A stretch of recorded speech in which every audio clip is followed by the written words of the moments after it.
Hi gorgeous, this is episode number 84 with the wonderful Mary Ann Thompson-Frenk. Hi, this is Mary Ann Thompson-Frenk, and you are listening to Heart Sells, podcast by Schlonski. Enjoy. I'm so honored and excited to have our guest today, Mary Ann Thompson-Frenk. And before we dive in, please subscribe to Heart Sells Podcast if you have not already. And if you love what you hear, hop on over to iTunes and give it a rating and a review and tell all your friends. Because here is another amazing episode that is going to inspire you, that is going to uplift you, and that might leave you with a question, well, is there more? Can I achieve more in my life? Because Mary Ann Thompson-Frenk has achieved so much that you might be asking, well, is that all just one person? And yes, it is. So let me give you her bio in a nutshell. Mary Ann Thompson-Frenk is the president and co-founder of the Memnosyne Institute. She is a humanitarian, a conscious capitalist, a published writer, an internationally awarded winning sculptor, a human rights and environmental activist, as well as a social responsible investor and a frequently requested international speaker. And this is actually how we met, because I saw her speaking on stage and I asked her to be a guest on the podcast because I was inspired. And I hope to inspire you by her amazing achievements today. In 2018, she was presented with the Inspiring Award at the Harvard University and the Civic Pioneer Award at the UN, which, being one of the highest awards a female citizen of the USA can receive, is entered into the congressional records. So with no further ado, please welcome with me, Mary Ann Thompson-Frenk. Well, I am so excited to have you on Heart Sells Podcast today, Mary Ann. Welcome. Well, thank you. I'm excited as well. Yeah, I'm so excited. You are doing such an amazing work in the world. And I would say it's like by far more than just running a company, which is already a pretty big undertaking for so many people. Can you fill us in a little bit of what you are doing at the moment and what your huge message is so people understand where you're coming from? Thank you so much for the opportunity. Yes, I'm the president and co-founder of the Memnosyne Institute, and our whole focus is basically helping humanity to deal with the challenges and opportunities of an increasingly globalized world. And a lot of this came about because I grew up in a business-oriented family, and I realized people were talking about globalization in financial terms, but they weren't really looking at it in environmental terms, in terms of how, we have such diversity of belief systems and cultures. And I started thinking to myself, well, if we're only looking at it from an economic point of view and not from a sociological and environmental point of view, then we have a lot of opportunities to really mess things up as a species. Yeah. And so we started saying, well, how do we bring those necessary discussions, dialogues, and start finding ways in which to find solutions and do it in a collaborative way? Because a lot of times it's not about coming from outside a community and saying, I'm enlightened, I have this solution. Instead, it's about, you have the solution. Let's go through a process and let's explore and find it together. And that has now led us to establishing chapters in Japan, Israel, Palestine, in Mexico. In Mexico, we have 2 cultural centers, one serving the Tolteca, one serving the Mayan communities. In the United States, we have projects that have linked different ongoing existing programs and organizations together. So, for example, in the North Texas area, we have one of the #1 things fighting food waste in the entire nation.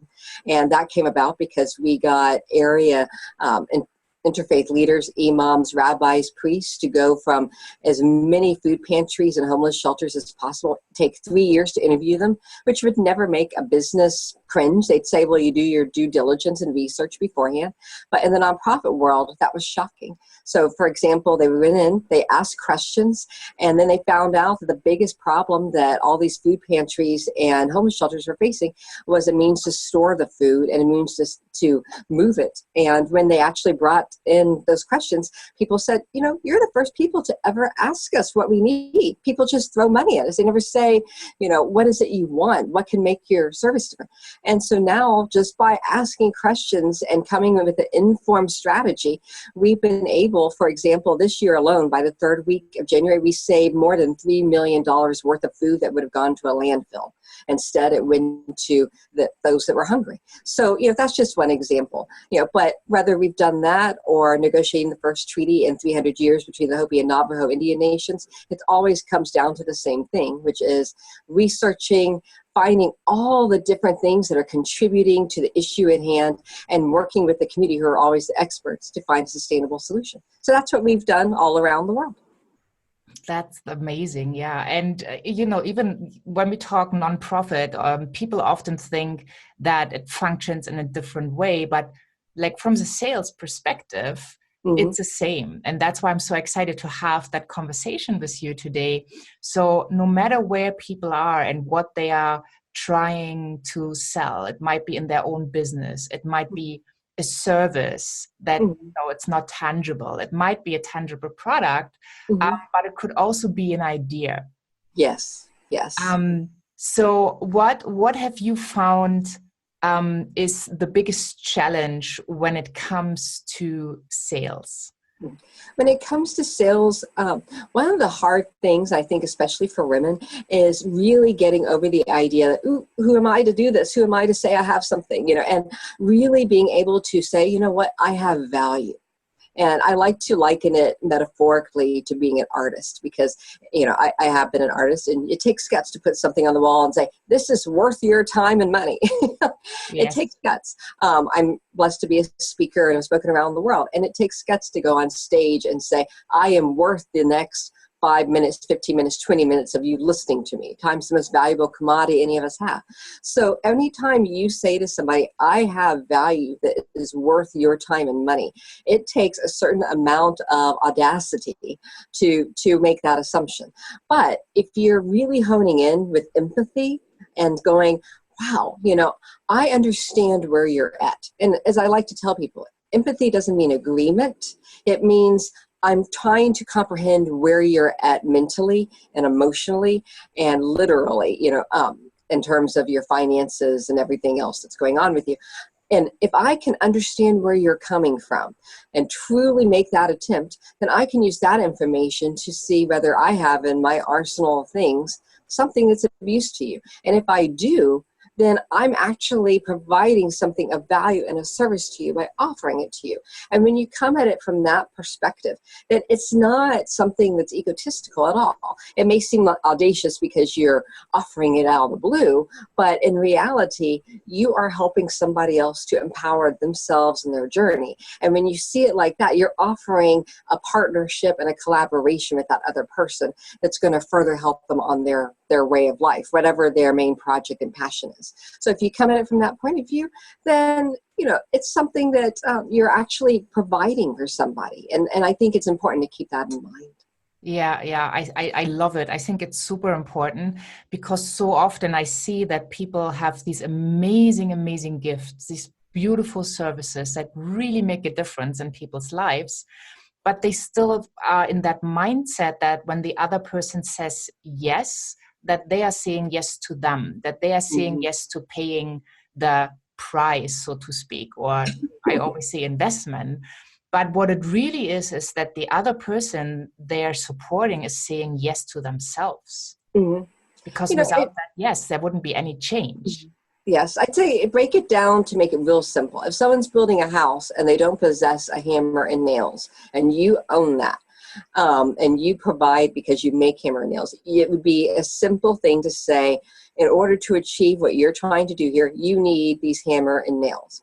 And I can tell you that from my experience that they are absolutely necessary to the job at hand. If I break it down like that, most people would never say the person trying to offer hammer and nails is doing something egotistical. They'd say it's practical. The empathy was looking at the project and saying, this is what you need. The reality is saying, this is what I provide. So, let's help each other out. When you break it down to that basic level, then people go, oh, well, there's nothing wrong with that. But when we start filling it in with marketing, I offer marketing, or you say, I offer public speaking, or I have a nonprofit service that can fulfill this particular need in society, suddenly people go, but the truth is it's no different than the person, offering a practical hammer and nail to the person trying to build something. We just get weird when we get into different nouns. Yeah, I so agree. And I see that over and over again. And then there's like a really tiny, or big distinction, like what can I ask for the hammer and the nail, Mm-hmm. right? Mm-hmm. And so people asking their price or what they really wanted to charge, that's another huge challenge for Mm-hmm. a lot of entrepreneurs, because they don't know where to start in their Mm-hmm. pricing, in their packaging. And that also throws them off the wagon. Mm-hmm. And I'd say that people have to also take a step forward and realize that in this increasingly globalized world, we're collaborators. We have to look at ourselves as collaborators. We have a project that I've been working on within the Memnosyne Institute called the School Out of a Box program. And in creating it, our goal is to try and bring, higher level education to the poorest regions of the world that would normally have it. Well, when you look at a program like that, are we in the business of being architects? No. Are we in the business of creating curricula? No. What we needed to do is find people who are in the businesses and find collaborators to then take something that's going to be sustainable and scalable around the world in different situations. And that meant sometimes our collaborators are for-profits, sometimes they're nonprofits. So then you go in and you make a whole plan and you say, okay, well, what do I need to do here that ends up producing value for you? So for example, with our architect, Tanya Aurealis Rodriguez, what we did with her is we said, can you donate your services to design the building? We're paying for the building. We're not asking for freebie, but we are asking for your services to design it. It ended up being something that helped lift her profile in her own country to such an extent that people from outside read articles about her, and then they start investing in what she was doing. And now she's on the board of major international corporations, and she's got a huge project that is, creating condos, a humongous condominium complex. And she was able to point to her experiences with working with our project to secure those things. So it takes nothing from her in terms of her owning that, earning it, and being the qualified person to do it. But it does show that by going in and saying, let's find a way that does not make you have to lose anything financially, but lifts your profile so that people are aware you're there, and we will put in the money to lift that profile up if you do this for us. So that's an example. And what I try and explain to a lot of women who get very intimidated about the international stage and, oh, I couldn't do that. Why not? Find a partner, look for active collaborations that are win-wins. And before you know it, you will be working on that international stage. And in today's world that's globalized, we almost can't afford not to look at the international stage. Yeah, I love that, to get the higher reach. Mm-hmm. So you seem to be so confident. Was this always the case? Something you learned? No, of course, and a lot of times, just like any human being, you hear people go, oh, that's crazy. That's insane. What are you doing? No one's ever done that before. And what I like to tell people is the person who's telling you that, oh, no one's ever done that before, you're nuts. Don't even go after that. They're going to be in the same place that they were in 10 years ago. And 10 years from now, they're going to be in the same place that they are now. And if you fail, you've gone further than the person who's never tried, and you've gained knowledge. So attempt it, fail, attempt it, fail, attempt it, fail, attempt it, win. That's just the nature of entrepreneurism. And that's the nature of anyone who has any idea throughout history that's made any significant attempt. Galileo tried about 6 different things before he dropped the ball out of the Leaning Tower of Pisa. So, you've got to look at it and say, how do I fit into this world? Are other people already achieving what I'm envisioning? If they're not, well then, why not? Because no one's tried it. So don't be afraid to be the first. Yeah. What kind of wisdom could you share around failure? Because often failure makes people feel really ashamed of Oh, themselves. Yeah. plenty. I've had, for example, with the Scout Out of a Box program, I went in and, first of all, as a humanitarian, 90% of my time goes to the Memnosyne Institute. But as a humanitarian, I don't just work with philanthropy. I work with social responsible investing. I work with conscious capitalism. I work with activism. To me, all of these are tools, just like philanthropy is. So when I look at a situation, I go in and say, which one is the appropriate one for this scenario that I want to impact, and what kind of impact I want. Sometimes being a philanthropist isn't the right answer. Sometimes, and many times, it requires all those tools. And, for example, with the Scout Out of a Box situation, I once invested a significant amount of funds in a for-profit corporation that had an amazing model that was about delivering education, free education. And by doing this investment, and it was going to make its money off of the advertising and other things through social media. Through doing this, I thought this would provide access to higher level education through all of the school in the boxes that we would put around the world. And it turned out that the person in charge of that was basically a con man, and I got taken. And it was very painful. But it was very expensive.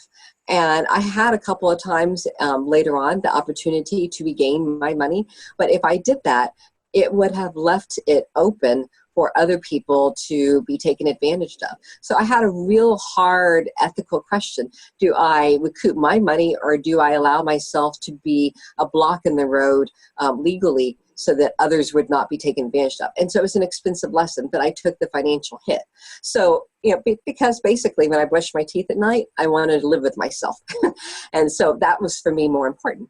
But that very expensive lesson taught me, okay, one thing, what are my values? They couldn't be for sale, and I could sleep better at night because I didn't sell them. But what it also taught me was basically being able to scrutinize people better. And that, and I've had other people say, oh, well, I could have seen that from a mile away. Well, if you could, great for you. I didn't. But I became better at understanding, because not everybody involved in that project was part of this the scam. There was only a few people that were doing the con. A lot of people who were very good business people were part of it. And in the process of working with them, I learned valuable things that then I was able to translate and to make into a real sustainable solution. So, there are many, many times I failed. I've, as just an entrepreneur, I wanted to launch a line of dinnerware. And once again, for me, it was hard with my ethics, because people were manufacturing things in China. And unfortunately, if you manufacture in China, you're working with slave labor. And I didn't want to do that. And I learned the hard way that in today's market, it's very difficult and almost impossible to compete if you're not going the route of slave labor. So for me, it's been costly sometimes sticking with my ethics. But on the other hand, by learning those things, I've now been able to invest in things like Dakia, Women That Soar, and other investments, Christian Isles, hair care, and they're making money for me. So, yes, you learn expensive lessons along the way, and it's painful. And I've always been someone that when I go in and I invest, I don't just invest my money, I invest my time, my connections, I become an active participant. So now that I've learned from those difficult lessons, it just makes me a better partner for people that are actually really making money for me. Yeah, I love that view and how you just told that story. So going back to something that's really crucial when we do make mistakes, and we all do, we are failing Oh, forward, yes. right? Oh, yes. Even though it doesn't feel good. What is the chatter that needs to go on in your mind about the situation where we know exactly, well, I screwed up on this one. Mm-hmm. Why didn't I do enough research, or why didn't I do this, or why did I listen to this person? And then we are going on and on with this chatter in our mind, and sometimes even beating ourselves up. So what do you think is crucial in that situation to be able to come out of it strong? Because at the end of the day, oh, yeah. the situation taught you something, and you gained something that you have now to make yourself even more valuable, and collaborating with you more interesting or better, or whatever word you want to use. For me, when I look at it, and I've dealt with those things, the first thing I look at is what do I have in my hand? If I can say, okay, well, I'm coming away with having met these new people, those are assets. If I've come away with knowing that there's a need, and that's quite often something that I do okay, well, people still need A, B, and C. Okay, that's knowledge. I know exactly who needs that. If I can provide that, I can sell to that. You come away with knowing who potential clientele are. You come away with knowing who potential real collaborators are. You're going to come away with that every time. And so if you can take those as tools and go, okay, I can build toward this by that. Other times, sometimes I've been in situations where it's a matter of bringing a third person to the table. And I've gone, okay, well, it didn't work with this original situation, but I still know the need is there. People who are knowledgeable and can do this are here. And so a third person needs to be brought. Let me look in my arsenal and find who that is. And I find by making myself self-aware of that, it's kind of like a little alarm that goes off in my head. You bump into that person, you go, oh, this is who I need. And you start planting it also in your circle. And so I've had people that have called me up, and this happened recently. Someone called me up and said, Mary Ann, so-and-so, do you have anything that could, and I guess because I'm connected, people just throw things out at me. Do you have anything that fits with this? I have a friend that wants that. And if you have it there and you have those alarms ready to go off, you pick up on it and you start weaving it together. And right now, that's what I'm doing a lot of, both on my entrepreneurial side and on my nonprofit side. I'm doing a whole lot of weaving. But you can't do that and be in the mindset to be ready to make that happen unless you've set those alarms to go off in your head. Yeah. Yeah. I love the connection stuff. It's so magical what the universe can bring to you by making a tiny decision. Oh, yes. And it's always there. People talk about synchronicity. And if you want to encourage those synchronicities, you have to become self-aware. And you have to put that alarm in your mind so that even when you're out for having a picnic and your mind is nowhere near your business, but if you have that in the back of your head and someone just says, hey, I had dinner with so-and-so the other night and they had a guest and they're doing this. Really? Can I meet them? But a lot of people forget that. And if you just have it, and it's not about working 24/7. It's not like you're only focusing on that because we need balanced lives. But if you just have that, you're going to be amazed at how synchronicity increases. Yeah. Yeah.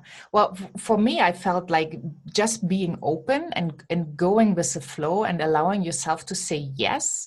I think when you're at the point where you really love what you do and you get so excited about it, then you don't have like, this is my business life, this is my private life, this is my whatever life.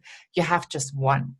And then when you have that picnic and somebody mentions somebody and, it's just an automatic kind of thing because you're not compartmentalized in, oh, well, it's after 5. So now I'm here on my, private life picnic kind of thing. And I'd extend it further too, because what I find, and I want to encourage more women especially to do this, is, I grew up in a family that was very, very powerful in terms of business. And I would watch my father and my uncles, and they were always in sync with this. And they were doing it for their associates and their friends as well. And that's how they created those old boy networks. And a lot of women and minorities often labor under the illusion that there's only room for one of us at the top. And people need to get that out of their head. That doesn't exist. Because if you empower people around you, because I've seen women go, ooh, so-and-so would be great for that, but I don't want to let them know about her because, what if I need this for one day? No, get that out of your head. If you see an opportunity and it would be good for an associate of yours and you are the connector, you're going to make an impression on both ends of that, the person who needs someone and the person who's being connected and helped. And as you raise their profile, you're increasing the power of your own circle. And so that's how men have done it for centuries. And that's how women need to learn to be better at it as well. Yeah, I love that. I would love to go deeper. But this is, for example, this is something that I learned from the book, The Go-Giver by Bob Burke and John David Mann. And it gave me the permission to connect. And I started to learn that I have a gift in connecting people and bringing value to the table and, making the world like a better place for everybody. because learning that there is no such thing as competition per se, because we are so different and we have each our unique experiences, and then we learn different things, and like we mix it all together, and then it's only there one person at a time. And I love that. So what advice, I mean, you said for women to connect more. What have you learned on your own journey when you started to implement and gave yourself the permission to connect and to kind of pay it forward to others, and not keeping it in the back of your mind for one day I might do this? Well, what I found is, if you can make an opportunity occur for somebody, the power of that connection is going to be greater because you're already connected to them. That's why you know about them. And when you help them to achieve something that they've been wanting, they wanted to be more on the international stage, they wanted to be recognized, they wanted a financial investment, whatever it is, and you can make them have that connection, and you go out of your way to make that happen. It's remembered. You're also perceived as being a more powerful person because you've helped two people or two corporations or two organizations to get where they need to go.